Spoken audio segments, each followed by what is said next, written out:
What's going on, America? This is Kevin from Kevin's Corner, where I try to make sense out of nonsense. And last night I ran across a video on YouTube that showed this man up in Portland being shot while participating in a Trump, parade or support march for cops and all that stuff. Now, as I'm watching all the events leading up to that, I'm seeing what appeared to be a lot of conservatives in cars, jeeps, trucks, all that stuff. They're riding. The police are there, making sure everybody, goes in the direction, I guess, that was lined up and blocked off for them. And out of nowhere, these counter protesters, comprised of, I guess, either Antifa or Black Lives Matter, or a mixture of both, they are all over the place trying to block these folks that are trying to protest. Now, these were not protesters burning down buildings, tearing up statues to where citizens might want to come out and stop them from being destructive. These were not protesters that were out there trying to hurt folks, be violent, burn down, none of that stuff. Nothing would require a counter protest that would make folks come out in the street and try to block their ability to drive. If you wanted to counter protest, stand on the side with your sign, let some type of decency and order take place. But instead, because they're radicals, because they are Marxists, because they are anarchists, that's been created by a certain group of politicians along with their friends in the media. These people have been given incentive and the feeling of we can do whatever we want, because these people that are out here supporting Trump are fascist, racist, Nazi, communist. And yet the irony is all their tactics are fascist, racist, communist. All of their behaviors and methods line right up with all of the communist countries and fascist countries and dictators of all time. So these ignorant vessels that are allowing themselves to do this are even putting their own lives at risk. I mean, do you think after you mess around and either kill someone with your marching and your violence and stuff, hitting folks in the head with things, if you mess around and kill someone, do you think George Soros or any of these Democrats are going to bail you out of prison for that? Nah.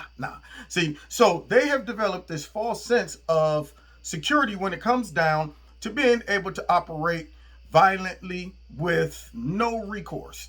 So they jump out in front of cars, all that stuff. Well, of course, these patriots get out, get away from the car, get out the way, move. All you got to do is get your butt out the street. But they're now getting to that point where they like violence. They like trouble. So they start getting their butts knocked out. Now, they could have left well enough alone, let these folks go on about the business. But no, that's not the style at this point. So later on that evening on this video, somebody posted, and you hear the gunshots that killed the one protesters. And, before all the details come out, because they still don't know who did it, people were trying to figure out, well, was it connected to the protesting? Well, what would happen that would make this take place? Now, from what I can hear on the audio, you heard some people say, hey, man, I see it. Here's some of them over here. And I don't know if he was referring to Trump supporters that were straggling or whatever. I just heard somebody say, here's a couple of them over here. And then you hear two shots, and then a car pulls off, and the person with the camera shows the man on the ground. You can see, obviously, he's dead right there. His friend is hovering over him, panicking. Folks come in, and then police ends up showing up. And when the cops show up, you have people from Antifa and Black Lives Matter still surrounding the cops, taunting them, saying all kind of stuff, and they're like, back up. So you also heard some woman talking to a group of, radical or anarchists, and talking about how it's good that another, fascist, white nationalist, I guess, is dead. They're celebrating this, see? Now, I'm looking at all of this going on, and I'm saying, for all of those bootleg politicians that wants power so badly that they're willing to put these stupid, dumb, impressionable, manipulated folks' lives in jeopardy. They're willing to watch these paid protesters, manipulated anarchists, destroy American citizens' livelihood, cities, all of that. All of this violence falls right on the shoulders of the Democratic Party, the liberal media who's been running interference for all of this, and of course, all of these leaders that are Democrats in these cities. So it's getting to the point now of no return, which is the point of the title of my video. See, and these globalist, democratic, and all these other people who's egging this on, in their mind, they're thinking this is just a means to an end. We're using these useful idiots and all the people that's supporting these useful idiots ignorantly, which are people I see on Twitter, Facebook, YouTube, all these folks. Man, them protesters ain't do nothing. Man, we doing this for racial justice. Might not be in the crowd with them, might not be a part of the Democratic Party, but for whatever reason, because they done been manipulated for 4 years to think Trump's bringing us to the point of just a dictatorship and racism and stuff. So indirectly, they support that by not punishing the party that's allowing this stuff to happen, because that party is doing this for you.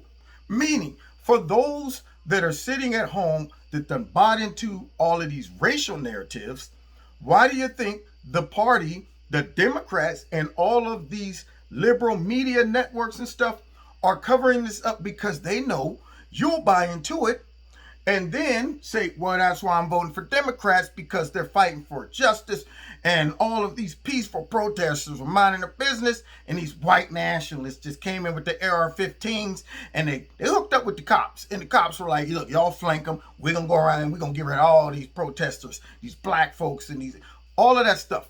So when they start realizing that these tactics that they're encouraging and letting happen starts funneling up to that impressionable Democratic voter who now is going, wait a minute, maybe I've been duped. Maybe what's going on is the Democrats and the liberal media are instigating this tension in our society, not thinking about the fallout. There is a point of no return, meaning this: the instigator thinks that the fallout from this might just result in, all right, we win back the White House, or we win back Congress, all of that stuff. I mean, that's the whole goal, right? However, when people are starting to get shot for no reason, when people's houses get burnt, when people are being attacked for no reason except for either being white or for wearing the wrong type of hat, all of these stupid reasons that these radical leftists are doing, attacking white folks, even some black folks, you don't think there's going to be a fallout? You don't think there is not going to be a rift in our society? You just wanted to instigate some tension. But after all of this is over, these folks who once could have lived in harmony going to be looking at each other suspiciously. There's going to be young black angry people that are victims of this mess, still wanting to get physical and take it out on white people. There's going to be white people who said, man, at first I wasn't racist until Black Lives Matter beat me half to death. Now I am. You're going to destroy the fabric of the country, of the people that you really are lying and saying you want them to work together in harmony. But the sad part is people in the system or in society, the dumb ones, don't even see it. They don't see that there are certain people instigating this and using them for violence, using them for political gain, and then sitting back watching their work. Kind of like my story on the way out of here, my analogy. Now, I'm going to let y'all know this. I feel kind of bad now that we did this, but this was back in high school. There was a girl, went to school with us. We didn't like her because she was just a snotty nose, uppity girl who thought she was the bomb. And so she was dating this one guy and found out this other girl that went to a city school was dating him too. And some words went back and forth at a basketball game. So the girl who we knew was up on the balcony. The girl who we just kind of was cool with, she's down on the floor. Me and one of my buddies are walking back and forth, communicating. But before we communicated to the girls, we would meet in the middle and talk about what was just said. Come up with an action plan to coordinate some tension because we wanted to see something happen. So here we are, going back and forth. Both of these girls thinking we working on their behalf, but we were plotting and planning, which ended up resulting in the worst beating I've ever seen a woman take by another woman in my life. And that's including all the UFC fights I've seen. Man, we didn't expect that type of carnage. We was not expecting that type of fallout.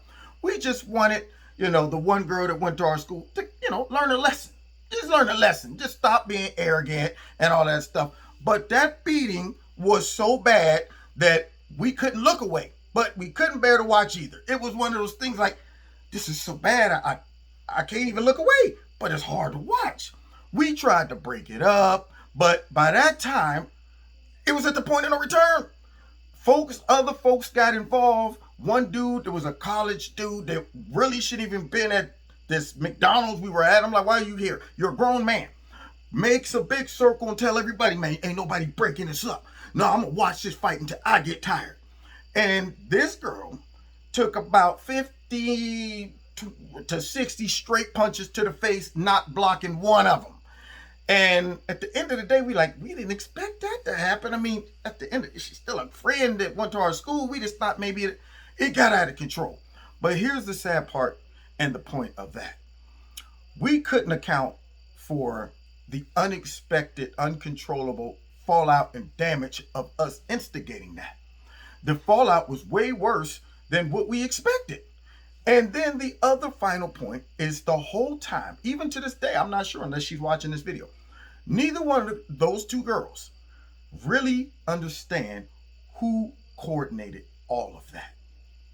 Who put it all together? It was me and my boy. To this day, they still think that developed organically, meaning, hey, this chick had beef with me, I had beef with her. And in reality, that fight would have never taken place if it wasn't for me and my buddy instigate. Now, I'm not proud of that, but I'm using that past history of Kev to explain what's going on right now. All these idiots that are helping the Democrats and the liberal agenda and these globalists have no idea who's coordinating and instigating this. Someone else is driving these narratives, causing this tension. And once they accomplish their goals and objective, then they're going to move on and not even worry about the fallout, the carnage. And folks will end up getting old and gray and dying and all that stuff once globalism takes over and our democracy collapses and socialism and communism come into our country. And then they'll get about 60 or 70 and be complaining. Well, we ain't got no jobs. They done took all our jobs away, got us hooked up. You helped coordinate that. And the reason you're talking and complaining while you're 60 or whatever about the way things are is because you have no idea that there were people that used you to get it to that point. No idea. Just like the two girls who still to this day have no idea that my boy and I quarterbacked that. These stupid folks that are buying into this racist, sexist, xenophobe narrative are actually helping some people behind the curtain that's instigating all of this accomplish a horrific goal for America, for the most part, the destruction. And then I'm sure later on we'll complain about it and have no idea that they played a part in it and no idea that it was all coordinated by instigators who they thought was their friends, looking out for their own good. Now, that's not a story I'm proud to have to share, but it was applicable. I was a young, stupid kid at the time. Feel bad about it. I mean, we felt bad right afterwards. We were sitting there with deer in the headlight. I was like, man, that got way out of control. I mean, yeah, we thought it was just gonna, oh yeah, let's not even talk about that. But nonetheless, it happened. So anyway, that's my thought.